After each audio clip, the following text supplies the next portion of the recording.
Tech Hotspot. Today I'm going to be showing you guys how to replace a radiator on a 2006 Honda Accord. Right here I'm showing you guys all the bolts that from the top that you guys have to remove in order to get the radiator out, and also the bolts for the fan. Before removing the radiator or anything, you want to make sure that you remove all the harnesses around the fans. If you're going to reuse the radiator for any reason, maybe you took it out because you needed more space or whatever the reason is, do not drain it from the petcock because most of the time, since it's plastic, it will break. It's better off if you remove it from the radiator hose. I'm going to throw away this radiator so it doesn't matter. I'm going to drain it from the petcock. You want to go ahead and remove all the plastic pin around the plastic on top of the radiator, so you can expose the bolts on the bottom and you can remove them.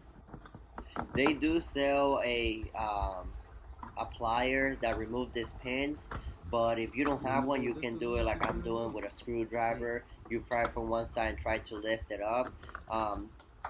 In this way, the way I'm doing it, they can break. Once you remove the plastic, you're going to expose these two bolts right here. You're going to go ahead and remove them. Once you drain the radiator, you can go ahead and remove the upper hose.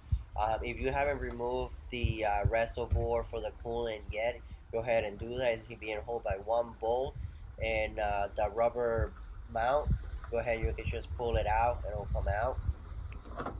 Right now I'm disconnecting the fan. Also the harness that you should remove, it has some push pin on the bottom. You're also going to have to take them off. Right here I'm pointing at the bolts that are for the fans. One fan is going to have 4 bolts and the other fan is going to have 3.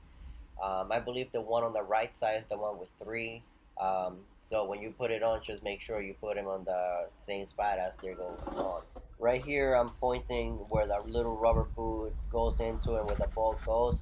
Also, I forgot to mention the upper hose goes right on the radiator where the cap is at.